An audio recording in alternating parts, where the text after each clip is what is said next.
Hello friends, स्वागत है आपका डीके एजुकेशन हेल्थ पे। तो देखिए, मैं आपको 14वां जो लेसन है, 14 जो लेसन है वो करवा रहा हूँ। भारत की जनसंख्या संरचना जो है हमारा लेसन का नाम है। तो देखिए, आइए शुरू करते हैं। हम इसमें लिंगानुपात पढ़ेंगे, बेरोजगारी पढ़ेंगे, इसके कारण पढ़ेंगे। ठीक है, लिंगानुपात के साथ ग्रामीण जनसंख्या, नगरीय जनसंख्या पढ़ेंगे, जो बेसिक है वो पढ़ेंगे। ठीक है, ये सब पढ़ेंगे हम इस चैप्टर में। तो आइए पहला टॉपिक शुरू करते हैं हम। भारत की जनसंख्या सबको पता है, हम बेसिक से शुरू कर रहे हैं। ठीक है, भारत की जनसंख्या 121.01 करोड़ है। कहीं कहीं पे 2 भी मिल सकता है, इसका 02 भी मिल सकता है, 08 भी मिल सकता है। ठीक है, तीन तथ्य मिल सकते हैं आपको। 121.01 करोड़ वन।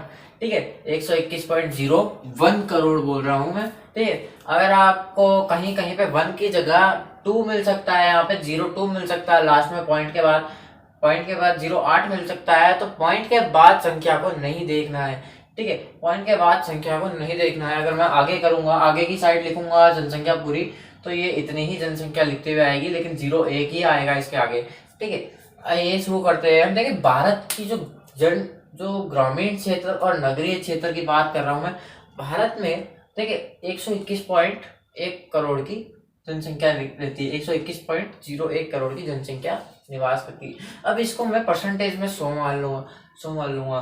ठीक है, ग्रामीण क्षेत्रों में कितनी परसेंट की जनसंख्या निवास करती है? तो 37.7 करोड़ की जनसंख्या निवास करती है। जो इसमें बचा है, मैंने लिखा 37.7 करोड़ की जनसंख्या निवास करती है। ठीक है, अब जो 21 करोड़ में से 37.7 करोड़ घटा दूंगा मैं। ठीक है, और बचेगा आएगा 83.8 करोड़ की जनसंख्या यहाँ पे ग्रामीण क्षेत्रों में निवास करती है। ठीक है, नगरीय क्षेत्रों में 37.7 करोड़ की जनसंख्या और ग्रामीण क्षेत्रों में 83.8 करोड़ की जनसंख्या।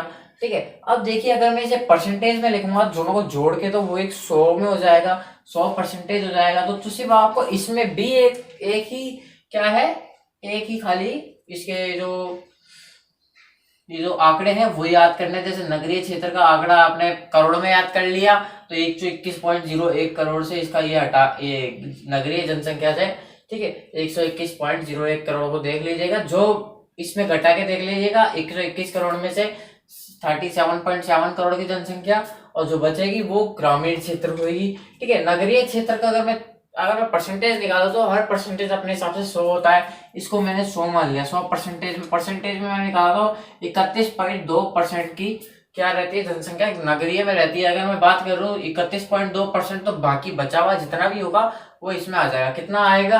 तो देखिए 68.8 करोड़ की 68.8% की जो जनसंख्या है वो ग्रामीण क्षेत्र में आ जाएगी। 68.8 करोड़ की जो 8% की जो जनसंख्या है वो ग्रामीण में आ जाएगी।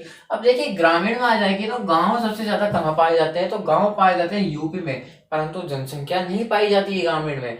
ग्रामीण जनसंख्या नहीं पाई जाती है यूपी में, लेकिन सबसे ज्यादा गांव पाए जाते हैं। कितने पाए जाते हैं? 1,06,704 गांव पाए जाते हैं। किसमें?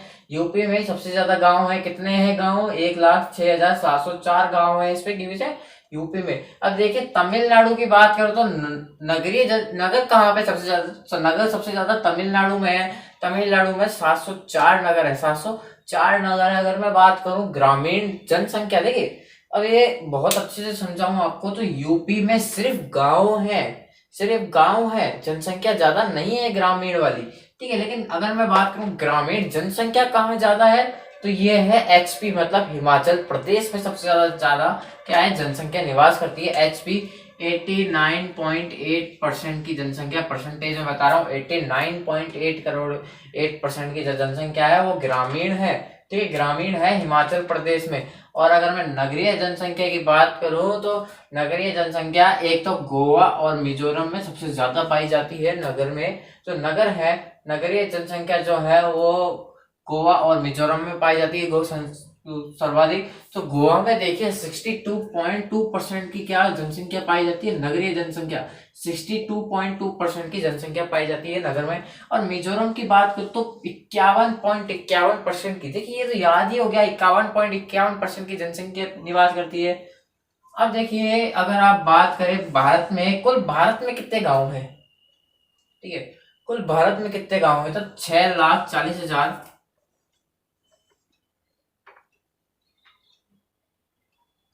6,40,800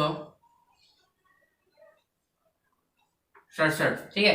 6,40,867 जो है गांव है किसमें, भारत में। कुल जो भारत में कुल गांव है वो कितने हैं, 6,40,867 जो है गांव है भारत में, ठीक है, कुल। अब देखिए नगर कहाँ पे है, तो नगर देखिए मैं बता चुका हूँ आपको, नगर सर्वाधिक तमिलनाडु में है, पर नगरीय जनसंख्या कहाँ पे है, ये गांव की बात करें तो नगर तो तमिलनाडु में सबसे ज्यादा है, ठीक है। अब देखिए जो नगरीय जनसंख्या है, न्यूनतम नगरीय जनसंख्या कहाँ पाई जाती है, न्यूनतम सबसे कम जनसंख्या पाई जाती है कौन सी, नगर की सबसे कम जनसंख्या कहाँ पाई जाती है, तो वो पाई जाती है हिमाचल प्रदेश में। हिमाचल प्रदेश में सबसे ज्यादा ग्रामीण क्षेत्र है, ठीक है, ग्रामीण जनसंख्या है, ठीक है, ग्रामीण जनसंख्या है तो सबसे ज्यादा तो फिर तो न्यूनतम क्या हो जाएगा, ग्रामीण, नगरीय जनसंख्या सबसे कम पाई जाएगी फिर तो उसमें, ठीक है। न्यूनतम जनसंख्या पाई जाती है नगरीय की, कितनी पाई जाती है, 10.04% की जो जनसंख्या है वो वहां पे नगर की है। सिर्फ 10.04 की जो जनसंख्या है वो परसेंट की जनसंख्या है वो क्या पाई जाती है, वहां पे नगर की पाई जाती है। तो ये बात करी मैंने भारत के हिसाब से। अब आगे बढ़ते हैं, आगे हमारे को ग्रामीण जनसंख्या है उसकी परिभाषा और नगर की जो जनसंख्या है उसकी परिभाषा आनी चाहिए, ठीक। ग्रामीण की जो जनसंख्या है, देखिए आप ग्रामीण की जनसंख्या लिख लीजिए, ठीक है, गांव की जनसंख्या लिख लीजिए। गांव में जो रहने वाले लोगों की जो संख्या है उनको क्या कहते हैं, ग्रामीण जनसंख्या कहा जाता है। मतलब गांव में रहने वाले लोगों की संख्या, ठीक है, गांव में रहने वाले लोगों की संख्या को ग्रामीण जनसंख्या कहा जाता है। मैं ग्रामीण जनसंख्या की परिभाषा दे रहा हूँ, ठीक है। ग्रामीण जनसंख्या, पीछे जनसंख्या आ रही है, ध्यान से सुनिए, गांव में रहने वाले लोगों की संख्या क्या कहलाती है, ग्रामीण जनसंख्या कहलाती है। नगर की बात करूं तो यही चीज हो जाएगी, ठीक है, नगरीय जनसंख्या की बात करो तो यही चीज हो जाएगी, नगर में रहने वाले लोगों की संख्या नगरीय जनसंख्या हो जाएगी। नगर में रहने वाले लोगों की कुल संख्या नगरीय जनसंख्या हो जाएगी, ठीक है। अब अगर बात करें अपन आगे, तो आगे देखिए हम क्या पढ़ेंगे, हम पढ़ेंगे न्यूनतम जनसंख्या वृद्धि के कारण, ठीक है। नगरीय जनसंख्या में वृद्धि के कारण क्या है, नगरीय जनसंख्या में वृद्धि क्यों हो रही है, तो देखिए सबको पता है कि नगर में संसाधन उपलब्ध होते हैं, रोजगार होते हैं, ठीक है, आर्थिक जो रोजगार हो गया, ठीक है, शिक्षा का प्रसार अच्छे से होता है, वहाँ पे जो सरकारी नीतियां हैं उसको भी अच्छे से अपनाते हैं, ठीक है, हर चीज का वहाँ पे अभाव है, ठीक है, मतलब वहाँ पे उपलब्ध है हर चीज।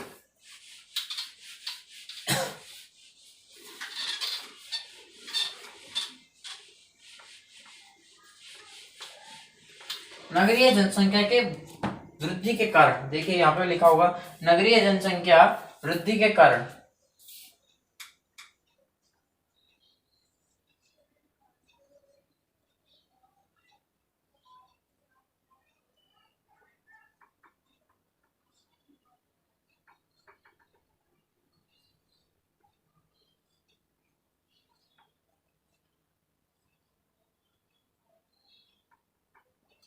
जो नगरीय जनसंख्या है उसकी वृद्धि के कारण क्या है, ठीक है, वृद्धि के कारण क्या है, अलग से ये जो भी पॉइंट बताऊंगा मैं अलग से, उस पर आप एक ये हैश का निशान लगाइए, नहीं तो स्टार बना लीजिएगा, स्टार बना दीजिए। देखिए कारण क्या है, कारण कई प्रकार के हो सकते हैं, जैसा हम बनाना चाहेंगे वैसा आप बना सकते हो, जैसा हम बनाना चाहेंगे वैसा आप बना सकते हो, मतलब आप जैसा बनाना चाहोगे वैसा बना सकते हो, क्योंकि सबको पता है नगर में क्या है, नगर में क्यों ग्रामीण जनसंख्या है वो नगर में आ रही है, नगर की जनसंख्या क्यों बढ़ रही है, ये सब का अभाव क्यों हो रहा है, इसके बारे में बताता हूँ। देखिए पहला जो कारण है नगरीय है, ठीक है, प्रवृत्ति के जो बढ़ने के कारण जो है, हम उस पर बात कर रहे हैं, नगरीय प्रवृत्ति के बढ़ने के कारण, ठीक है, जनसंख्या जो है वो बढ़ रही है किसमें, जिसमें नगरीयकरण में बढ़ रही है। तो हम यहाँ पे एक पॉइंट लिख देते हैं, नगरीकरण नगरीकरण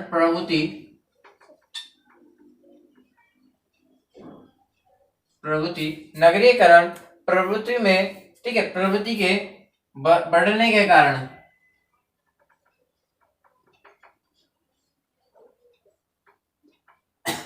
ठीक है, प्रवृत्ति के बढ़ने के कारण, ठीक है, जो आप ढंग से समझिएगा मैं क्या कहना चाहता हूं इसमें, एक बार आप समझिएगा फिर उसके बाद मैं आपको लिखवाऊंगा। देखिए जो जनसंख्या है वो रोजगार के पीछे भागती है, पैसों के पीछे भागती है, घर बार के पीछे भागती है, ठीक है, इन सब के पीछे भागती है। इस कारण से भी क्या होता है, जनसंख्या में वृद्धि होती है। मतलब ये जो जनसंख्या है वो एक सुखी जीवन जीना चाहती है, सुखी जीवन जीना चाहती है। और सुखी जीवन कहाँ मिलेगा इनको, कहाँ मिलेगा इनको सुखी जीवन? उस जगह पर जहां पर संसाधन उपलब्ध होंगे, जहां पर संसाधन जो भरपूर उपलब्ध होंगे, आसानी से प्राप्त हो जाएंगे, उसी जगह पर क्या जनसंख्या मिलेगी सबसे ज्यादा। ठीक है, उसी जगह पर मिलेगी सबसे ज्यादा जनसंख्या।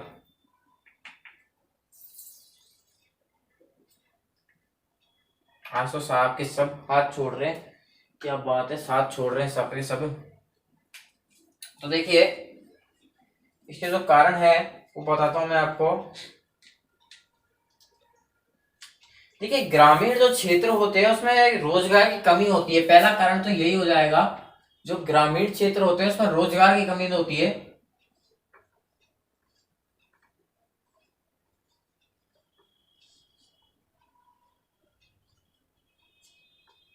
रोजगार की कमी होती है।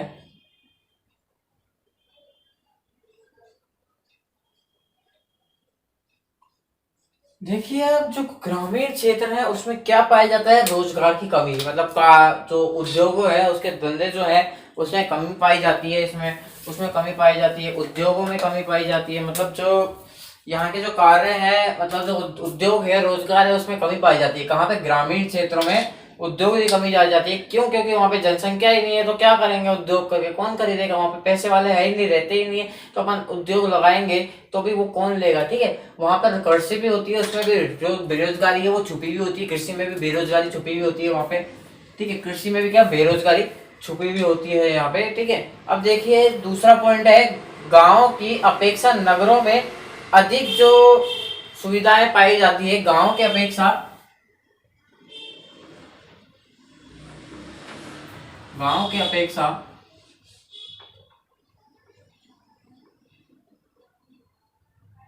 नगरों में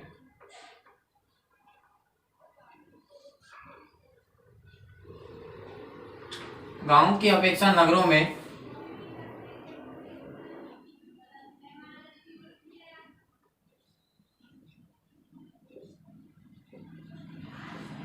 देखिए गांव की अपेक्षा नगरों में क्या है, ज्यादा सुविधाएं पाई जाती है। ठीक है, ज्यादा सुविधाएं पाई जाती है, इस कारण से भी जो जनसंख्या है वो नगरों में निवास करना पसंद करती है। ठीक है, नगरों में निवास करना पसंद करती है। इसको आपको एक एक टॉपिक बनाकर लिखना पड़ेगा, इसलिए मैं आपको समझाते हुए लिखा रहा हूँ। ठीक है, तीसरा पॉइंट देखिए आप, ग्रामीण लोगों का नगरीय आकर्षण। ठीक है, ग्रामीण जो लोग होते हैं उनको नगर का जो आकर्षण है, नगर की जो चकाचौंध है वो अपनी तरफ आकर्षित करता है। ठीक है, ठीक है, ग्रामीण लोगों को नगरीकरण का आकर्षित, ठीक है, नगरीकरण का आकर्षित। ठीक है,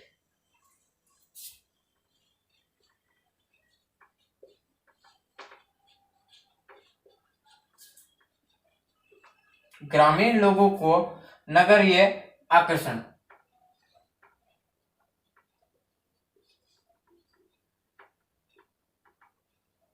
अब देखिए जो ये ग्रामीण लोग हैं वो नगर में क्यों बसना पसंद करते हैं?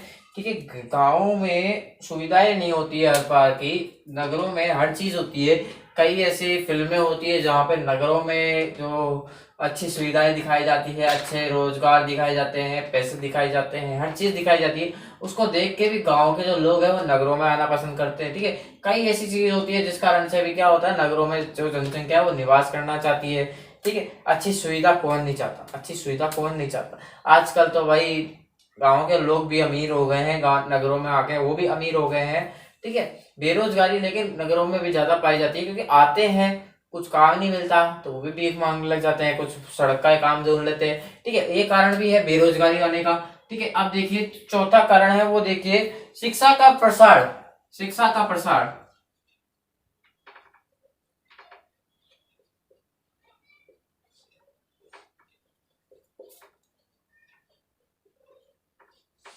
ठीक है, शिक्षा का प्रसार, जो गांव है वहां पे शिक्षा का प्रसार नहीं हो पाता है, वहां लड़कियों को पढ़ाना अपराध माना जाता है गांव में आज भी। ठीक है, कई ऐसे गांव है जहां अपराध माना जाता है।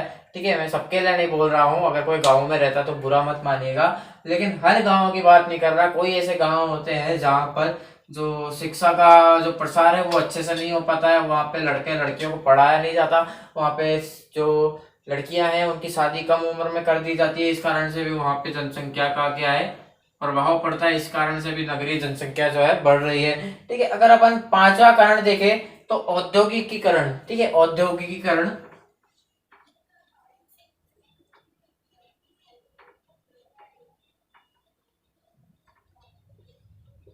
ठीक है, औद्योगिकीकरण। ठीक है, औद्योग के धंधे जो होते हैं, उद्योग जो होते हैं, संसाधन क्या होते हैं, ठीक है, संसाधन जो होते हैं वो गांव में अच्छे से डेवलप नहीं हो पाते, वहां पे नहीं मिल पाते हैं रोजगार के साधन, इस कारण से भी जो रोजगार के लिए, उद्योग के लिए जनसंख्या क्या है नगरों में आना चाहती है, नगरों में आना चाहती है। ठीक है, नगरों में आना चाहती है। ठीक है, जनसंख्या। अब देखिए अपन अगर छठा कारण देखें तो देखिए परिवहन व संचार। ठीक है, संचार साधनों में विकास। ठीक है, परिवहन सुविधाओं में क्या है निरंतर विकास कर रहा है, क्या जो नगर है वो परिवहन सुविधाओं में क्या विकास कर रहा है निरंतर, इस कारण से भी जो जनसंख्या है वो कहाँ पे निवास करना पसंद करती है, वो नगरों में जनसंख्या निवास करना पसंद करती है। गाँव में क्या है, जो गांव में एक पर्टिकुलर विकास नहीं हो पाता है, वहां पे जो साधन है वो अच्छे से पहुंच नहीं पाते हैं, इस कारण से भी वहां की जनसंख्या नगरों में निवास करना पसंद करती है। परिवहन सुविधा का, परिवहन संचार का विकास।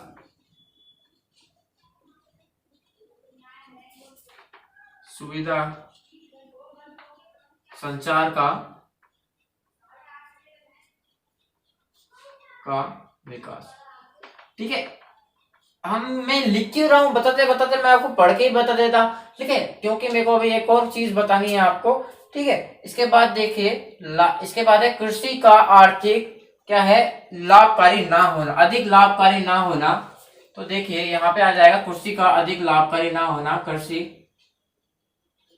का अधिक लाभकारी ना होना।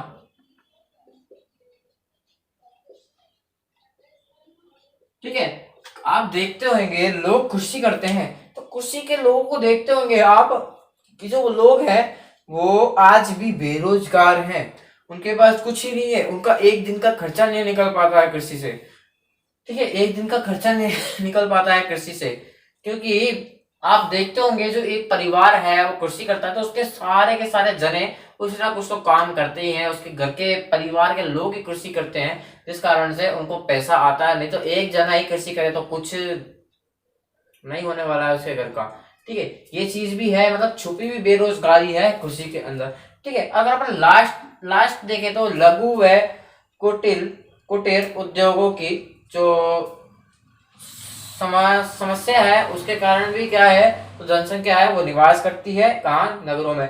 अब देखिए मैंने आपको क्या क्या बताया, गांव। ठीक है, नगरीय प्रवृत्ति के बढ़ने के कारण। ठीक है, नगर जो है उनके प्रवृत्ति के बढ़ने के कारण ग्रामीण क्षेत्रों में रोजगार की कमी।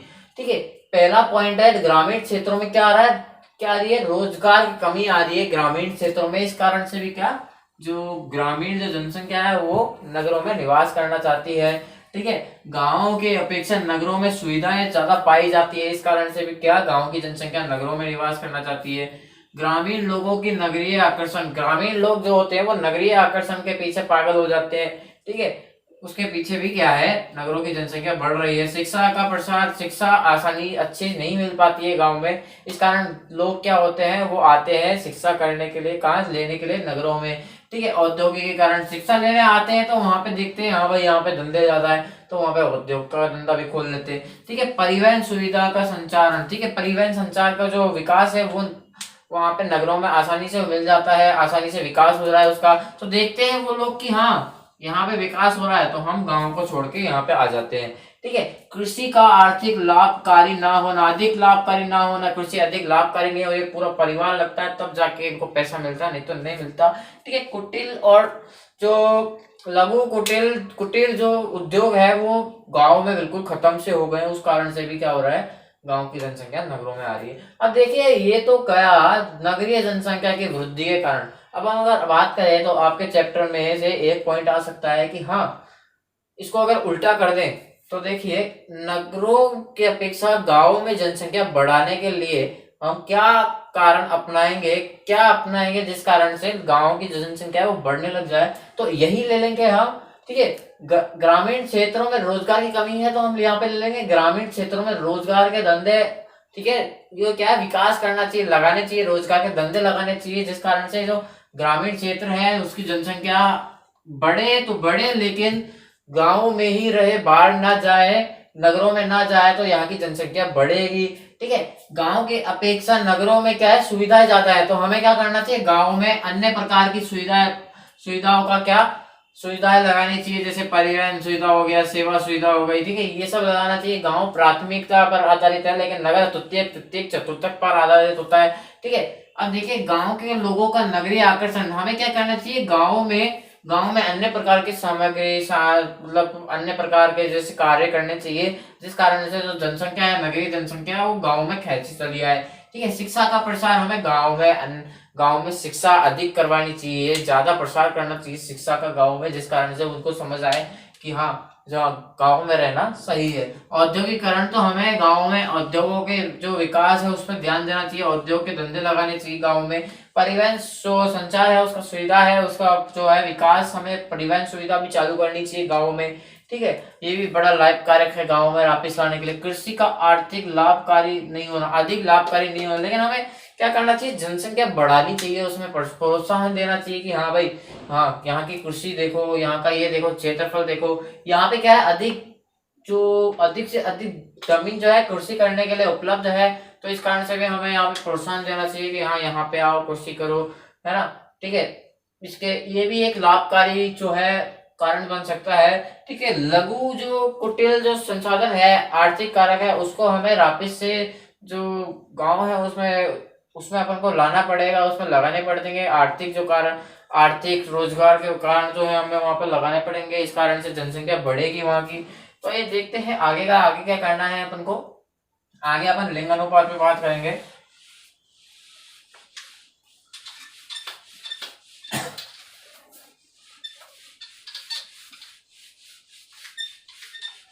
आगे हम बात करेंगे लिंग अनुपात पे।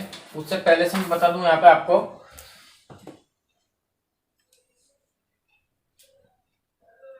तो देखिए नगरीकरण जो है, सुविधाएं जो है पढ़ने पाले, ठीक है, नगरीय सुविधाओं पर पढ़ने पाले जो प्रभाव है, प्रभाव को कारण भी बोल सकते हैं हम। नगरीय जनसंख्या पर जो सुविधाएं हैं उसका जो प्रभाव पड़ता है, उससे क्या होता है, नगर में क्या मतलब समस्या उत्पन्न होती है। तो देखिए पहला है नगरीय पर्यावरण पर क्या होता है, नुकसान होता है, पर्यावरण का नुकसान होता है। दूसरा लिंग अनुपात में क्या आता है, अंतर आता है, लिंग अनुपात में अंतर आता है। तीसरा नगरीय समस्या जो है उत्पन्न हो जाती है, सामाजिक सुविधाएं जो होती है उसमें भी अंतर आ जाता है, सामाजिक हमें सुविधा जो हम यूज करते हैं उसमें भी क्या कमी आ जाती है, ठीक है। विपरीत प्रभाव पड़ता है, इन सब पे विपरीत प्रभाव पड़ता है। अब देखिएगा जो लिंग अनुपात है उसके बारे में बात करता हूँ अब मैं।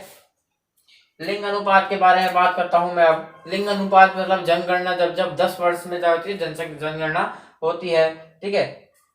तो बात करते हैं अपन यहाँ पे पॉइंट करके लिंग अनुपात।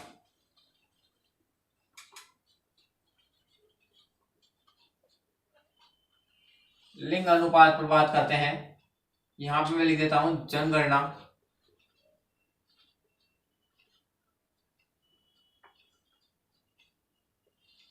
वर्ष, और यहाँ पे फिर से मैं लिंग अनुपात लिख देता हूं।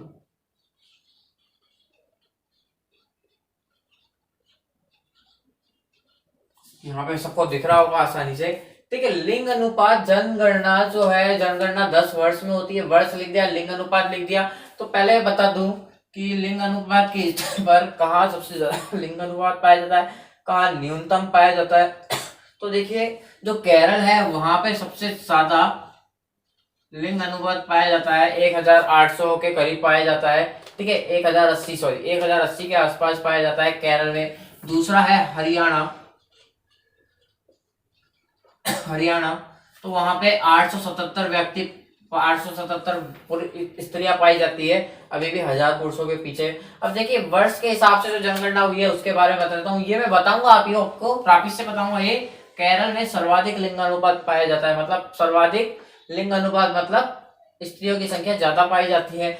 हरियाणा में कम जनसंख्या पाई जाती है स्त्रियों में, ठीक है, सबसे न्यूनतम जनसंख्या स्त्रियों की हरियाणा में पाई जाती है राज्यों के हिसाब से, ठीक है, केंद्र शासित प्रदेश के हिसाब से बताऊंगा मैं आपको।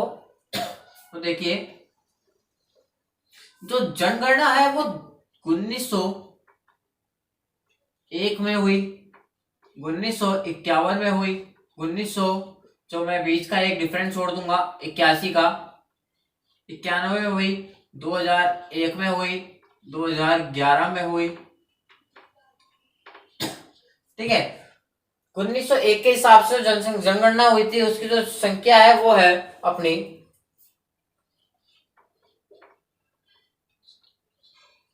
962 जो स्त्रियां पाई जाती है, ठीक है, पाई जाती थी कहाँ 900 1901 में, 1901 में सन 1901 में 962 जो स्त्रियां प्रति हजार पुरुषों पर थी, ठीक है। अब देखिए अगर अपन बात करें इसकी, इसमें कम हो जाएगा और 1951 में कम हो जाएगा और तो इसमें हो जाएगा करीब करीब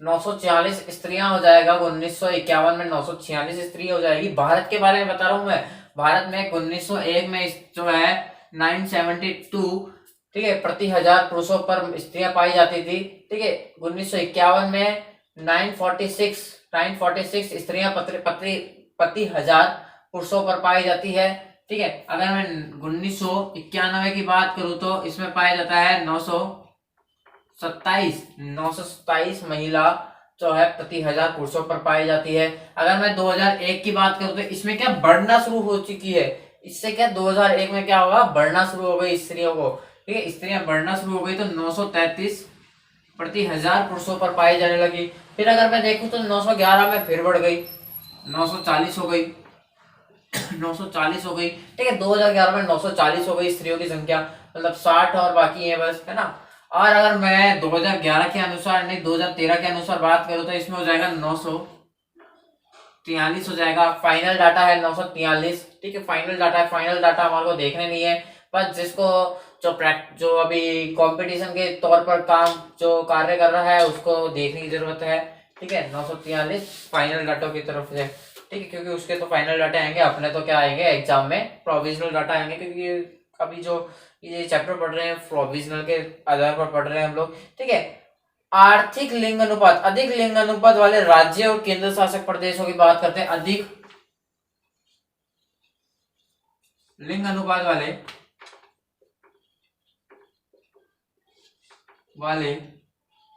राज्य में केंद्र शासित प्रदेश,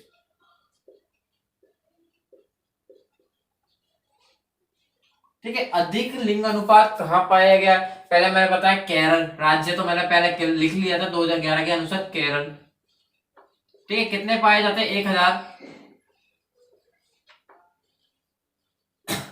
1079 व्यक्ति, 1000 मतलब 1089 स्त्रियां प्रति हजार पुरुषों पर पाई जाती है केरल में। केरल के बाद अगर बात करूं मैं तो आ जाएगा अपना तमिलनाडु, ठीक है, तमिलनाडु,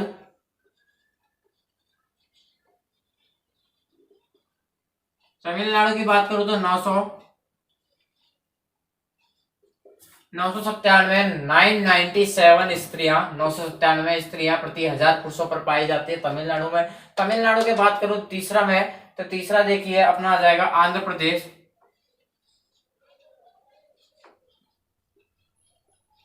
आंध्र प्रदेश, ठीक है। आंध्र प्रदेश में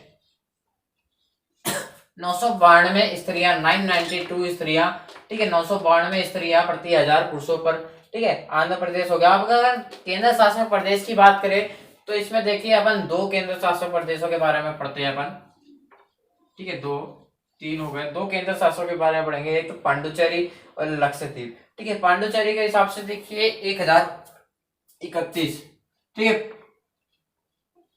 पांडुचेरी, पुंडुचेरी पहले नाम था इसका, पुंडुचेरी, ठीक है, एक ही है। तो इसमें लिंग अनुपात है 1031 महिलाएं प्रति हजार पुरुषों पर ज्यादा है। अब लक्षद्वीप की बात करते हैं अपन, लक्षद्वीप की बात करते हैं तो लक्षद्वीप में 945 महिलाएं प्रति 1000 पुरुषों पर, 945 स्त्रियां प्रति 1000 पुरुषों पर लक्षद्वीप पर। ठीक है, ये सर्वाधिक हो गया। अब अपन बात करते हैं न्यूनतम वाले पे। ठीक है, मैंने अधिक लिंग अनुपात वाले राज्य और केंद्र शासित प्रदेश बताए।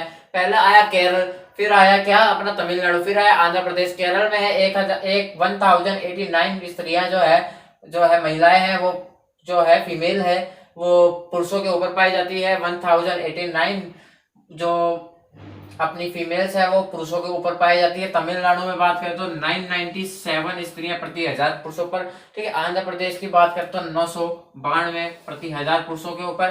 ठीक है, अगर अपन केंद्र शासित प्रदेश की बात करें तो पुडुचेरी 1031 महिलाएं प्रति 1000 पुरुषों पर। अगर अपन लक्षद्वीप की बात करें तो 945 जो है स्त्रियां प्रति 1000 पुरुषों पर पाई जाती है। अगर अपन बात करें न्यूनतम जो लिंग अनुपात वाले हैं,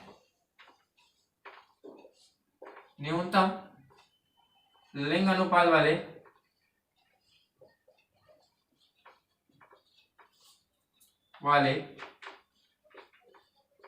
राज्य में केंद्र शासित प्रदेश,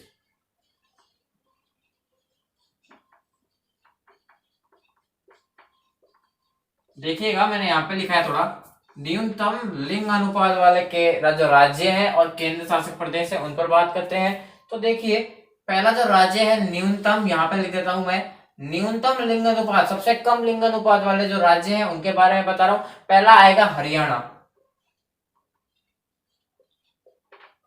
हरियाणा की बात करो तो 877 महिलाएं प्रति 1000 पुरुषों पर पाई जाती है। ठीक है, 877। उसके बाद आएगा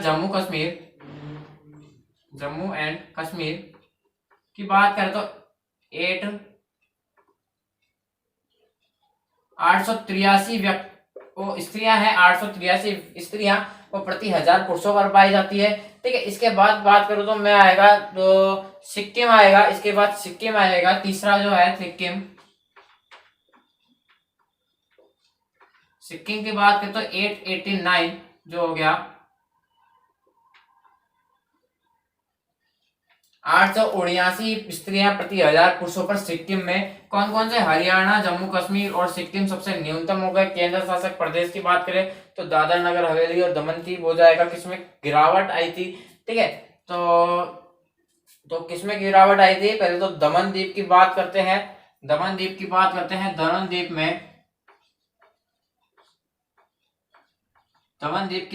तो 618 स्त्रियां प्रति 1000 पुरुषों पर पाई जाती है दमन द्वीप में। ठीक है, अगर अपन 618 स्त्रियां प्रति 1000 पुरुषों पर 2011 के अनुसार दमन और दीव, इसके बारे में मैं आगे बताऊंगा। अब देखिए दूसरा जो आ जाता है अपना दादर नगर हवेली।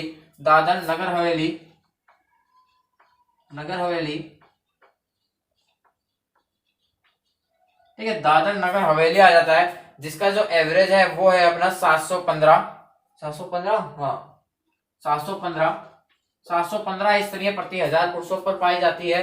ठीक है, दादर नगर हवेली में। अगर बात करें चंडीगढ़ की, चंडीगढ़ जो अपना पंजाब और हरियाणा की क्या है, राजधानी है। इन दोनों की राजधानी एक ही है, चंडीगढ़। ठीक है, चंडीगढ़ की बात करें तो चंडीगढ़ में 812 व्यक्ति प्रति वर्ग किलोमीटर पाए जाते हैं, लिखा हुआ है बुक में आपकी। ठीक है, चंडीगढ़ की बात करें तो 812 व्यक्ति प्रति 1000 पुरुषों पर पाए जाते हैं। 812 स्त्रियां प्रति 1000 पुरुषों पर पाई जाती है। ठीक है, जो मैंने बात करी उसको मैं एक बार रिपीट करते हुए आपको बताता हूँ। अब देखिए मैंने कहा लिंग अनुपात जनगणना के वर्ष के अनुसार जो जनगणना हुई 10 साल में, वो बता रहा हूँ मैं आपको। 1901 में 972 स्त्रियां प्रति 1000 पुरुषों प्रति। ठीक है, 1951 पे 1946 स्त्रियां प्रति 1000 पुरुषों पर थी। 1991 में जो स्त्रियां थी वो 927 स्त्रियां थी, 927 स्त्रियां थी प्रति 1000 पुरुषों पर। 2001 के अनुसार 933 स्त्रियां थी और 2011 के अनुसार 940 स्त्रियां थी प्रति 1000 पुरुषों पर। ठीक है, सर्वाधिक कौन सा राज्य है भारत का जिसमें लिंग अनुपात सर्वाधिक पाया गया है, तो वो है केरल में सर्वाधिक पाया गया है। और न्यूनतम की बात करो तो हरियाणा में न्यूनतम पाया गया है। अभी बता देता हूँ अधिक लिंग अनुपात वाले राज्य कौन कौन से, वो है आपको तो अधिक अधिक लिंग अनुपात अधिक है, स्त्रियों की संख्या है ऊंची है, तो केरल में ऊंची है। एक 1089 स्त्रियां जो है फीमेल्स है वो पाई जाती है प्रति 1000 पुरुषों पर।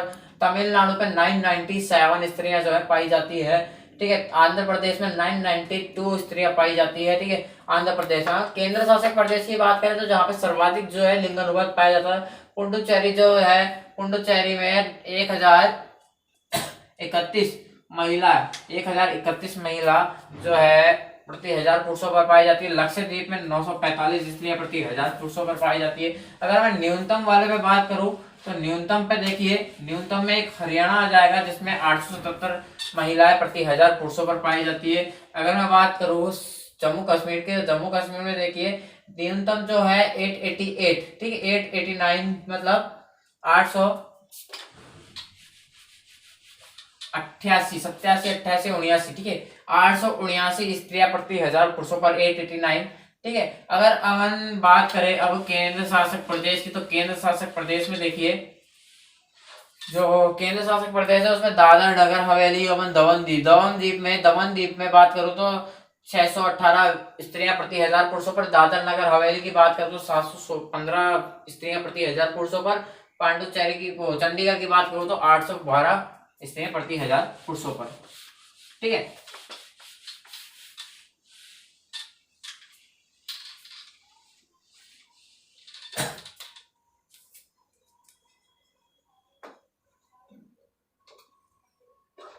अब देखिएगा 2001 से 2011 के मध्य लिंग अनुपात होता था सर्वाधिक सर्वाधिक कहाँ था, सर्वाधिक गिरता हुआ लिंग अनुपात कम होता हुआ दादर नगर हवेली में जो 92 स्त्रियां जो गिर गई।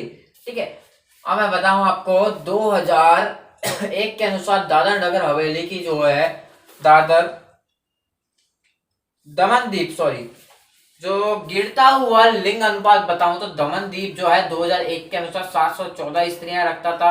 अब वो है गिरकर 2011 में अब हो चुका है आपका 616 स्त्रियां प्रति 1000 पुरुषों पर हो चुका है। ठीक है, सर्वाधिक वृद्धि जो है लिंग अनुपात की वो मिजोरम में हुई है। ठीक है, और न्यूनतम वृद्धि जो है आपकी उत्तराखंड में हुई है। उत्तराखंड में न्यूनतम वृद्धि हुई है और न्यूनतम लिंग अनुपात कहाँ पाया जाता है, हरियाणा में पाया जाता है। ठीक है, इसका आप ध्यान रखिएगा।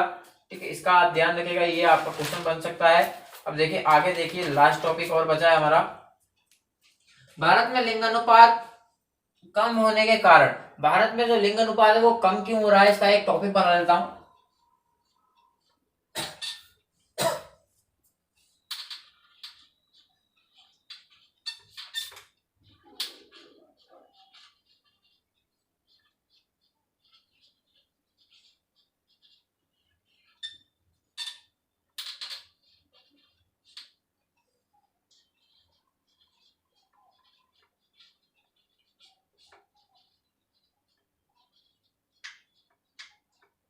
भारत में लिंग अनुपात कम क्यों हो रहा है। ठीक है, भारत में लिंग अनुपात कम क्यों हो रहा है उसका एक टॉपिक बना दिया मैंने।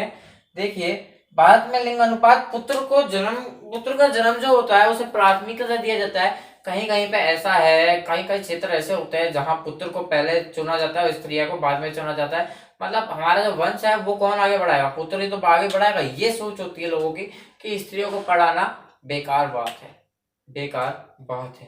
पुत्र ही हमारे काम आने वाला है। पुत्र को पढ़ाते हैं, पुत्र को शिक्षा देते हैं, पुत्र को आगे बढ़ाते हैं। ठीक है, ये चीज क्या होती है इनकी सबसे गलत होती है। मैं वर्णन कर रहा हूँ, क्यों कर रहा हूँ, क्योंकि आपको ये टॉपिक आएगा, ये क्वेश्चन 100% आ सकता है। ठीक है, एक भी क्या है मेरा परसेंट नीचे की तरफ नहीं है, इसकी तरफ ऊपर है इस क्वेश्चन की तरफ। क्यों है, क्योंकि ये क्वेश्चन डिसाइड करके दिया गया है, इसमें डिसाइड करके दिया गया है। ठीक है, टीचर होने के कारण मैं बता सकता हूं कि इसमें कौन सा जो क्वेश्चन है वो मेन है और कौन सा नहीं है। तो इस क्वेश्चन को आप ध्यान से देख लीजिएगा। भारत में लिंग अनुपात कम होने के कारण, भारत में जो लिंग अनुपात है वो कम क्यों हो रहा है, हम जिस जगह पर रहते हैं उसका हमें पता होना चाहिए कि हमारे क्षेत्र में क्या हो रहा है क्या नहीं हो रहा, उसका हमें अच्छे से पता होना चाहिए। ठीक है, भारत में लिंग अनुपात कम होने के कारण लिख दिया है। ठीक है, अब जो पुत्र के जन्म को प्राथमिकता देना,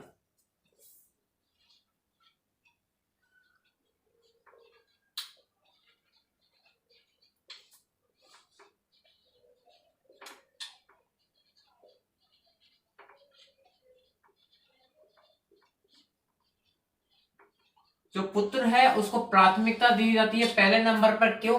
शिक्षा के अभाव पर पहले, धन दौलत के अभाव पर पहले, हर चीज में पहले पुत्र को ही देखा जाता है कि हमारा वंश यही आगे बढ़ाएगा, पुत्र ही आगे बढ़ाएगा आगे चल के। सिर्फ इसी कारण से स्त्रियों को क्या है, नींद मारा जाता है, नीचे की तरफ मारा जाता है कि हाँ ये गिरी हुई है, लेकिन ऐसा कुछ नहीं होता। स्त्रियां ही घर को आगे बढ़ाती है। पहली बात तो ये, पुत्र खराब होते हैं, ठीक है, पुत्र तो नालायक होते हैं, स्त्रियां ही घर को आगे बढ़ाती है। दूसरा कारण देखिए, दूसरा कारण है बाल विवाह के कारण। बाल विवाह के कारण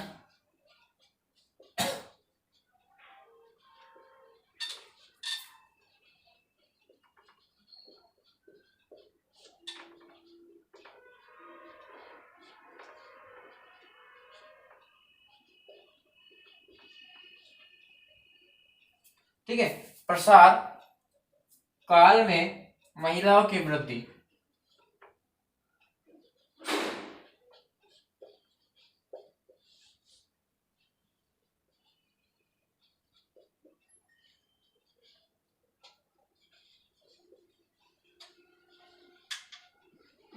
देखिए अब जो बाल विवाह है उसके कारण क्या होता है, बाल विवाह 18 साल से पहले कर दिया जाता है, जिसके कारण महिलाओं की जो है मृत्यु हो जाती है। क्यों हो जाती है मैं बताऊं, महिलाओं की जनन ग्रंथियां जो होती है, यौन संबंध होते हैं, यौन जो संबंध के जो अंग होते हैं, वो मैं बता दूं आपको 18 साल निर्धारित की गई है, क्योंकि जो वो अंग होते हैं वो 18 साल से पहले पके हुए नहीं होते हैं, ठीक है। जो गर्भ स्थान होता है उसका मैं बताऊं वो पका हुआ नहीं होता है, उस समय 18 साल दी गई है, इसलिए उसकी जो हड्डियां होती है, जो अंदर की मांसपेशियां होती है, हड्डियां होती है, वो 18 साल तक क्या होती है, पूरा जो स्ट्रक्चर ले लेती है, एक अपना स्थान ले लीजिए वो, ठीक है। और लड़कों की 21 साल तक कही गई, क्योंकि 20 साल तक ये देखा गया है कि 20 साल तक कोई भी लड़के की जो जो अंग होते हैं वो विकसित नहीं हो पाते हैं, विकसित नहीं हो पाते हैं, ठीक है। इस कारण से 18 से 21 कर गई है।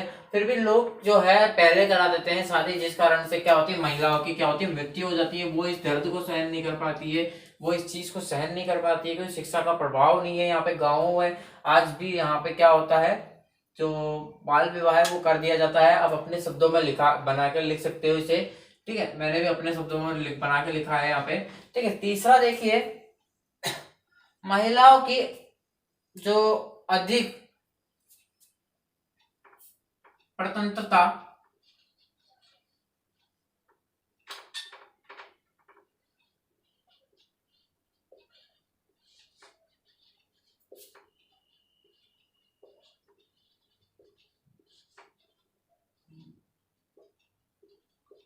देखिए महिलाओं को खुला नहीं छोड़ते हैं लोग, खुला नहीं छोड़ते हैं, घर में बंद करके रखते हैं, काम करो काम करो बस। इस कारण से वो डिप्रेशन में जाके अपनी मृत्यु कर लेती है, डिप्रेशन में चल जाती है, उसको गार्ड से बाहर नहीं निकलती, तो बाहर का जीवन नहीं देख पाती है वो, ठीक है, बाहर का जीवन नहीं देख पाती है। और जब वो बाहर निकलती है तो उसे अनजान लोग मिलते हैं जो उसका फायदा उठा लेते हैं, ठीक है, नुकसान होता है उसका। इस कारण से मैं मानता हूँ कि स्त्रियों को बाहर निकलने के लिए क्या प्रोत्साहन देना चाहिए कि हाँ बाहर जाओ, घूमो फिरो, काम करो, ठीक है। अब बात आती है चौथे, जो बालिका शिक्षा का अभाव। बालिका शिक्षा का अभाव, बालिकाओं का शिक्षा का अभाव,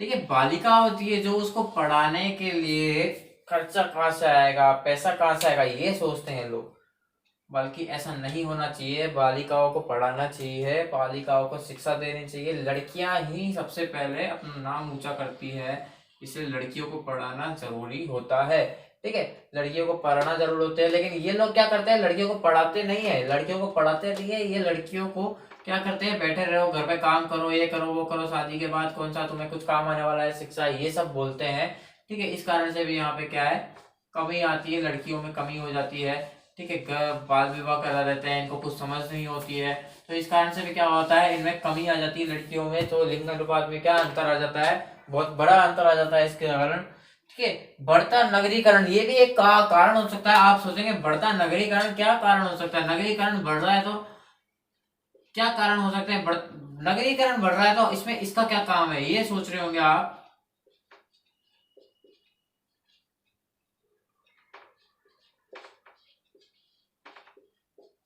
लिंग अनुपात में नगरीकरण का क्या फायदा है?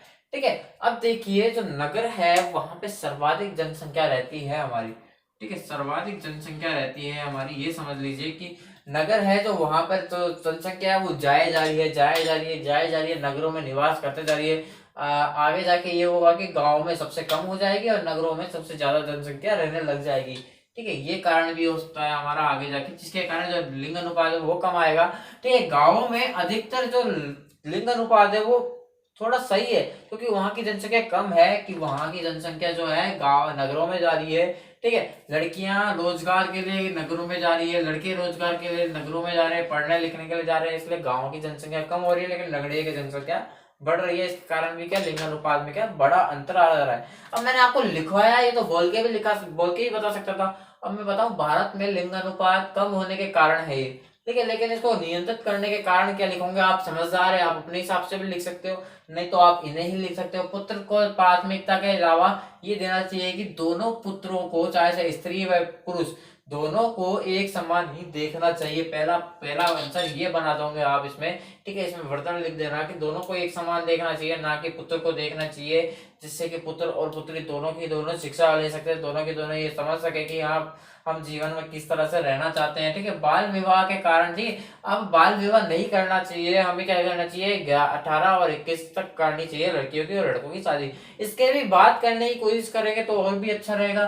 ठीक है, महिलाओं की अधिकता, ठीक है, प्रधानता, महिलाओं को बाहर निकलने की क्या, अब इसमें लिख दो महिलाओं को बाहर निकलने की जो सुविधा है वो करानी चाहिए। महिलाओं को बाहर निकलने के लिए प्रोत्साहन देना चाहिए, जिससे महिला को समझ आए कि हाँ ये बाहर का वातावरण है वो ऐसा है। यानी बालिका शिक्षा का प्रभाव अभाव रहता है, लेकिन बालिकाओं को पढ़ाना चाहिए, शिक्षा देनी चाहिए बालिकाओं को, जिससे क्या होता है अपने लिंग अनुपात में क्या बड़ा अंतर आ सकता है। इसके कारण ही, इसी के कारण बड़ा अंतर आ जाएगा, अपने लिंग अनुपात बढ़ जाएगा। ठीक है, बढ़ता नगरीयकरण, नगरीयकरण बढ़ाना नहीं चाहिए, हमें गांव की तरफ क्या करना चाहिए, सुविधाएं जो है उपलब्ध कराना चाहिए, जिसमें वो नगरीकरण की जनसंख्या है वो अपने आप ही गाँव की तरफ जाना शुरू कर देगी। इस कारण से भी क्या होता है, गांव की जनसंख्या बढ़ सकती है। तो ये मैंने बताया आपको, ये 5-6 कारण बताया मैंने आपको आज। तो आज के लिए इतना ही। अब हम कल पढ़ेंगे अगले नेक्स्ट टॉपिक के साथ। Good bye.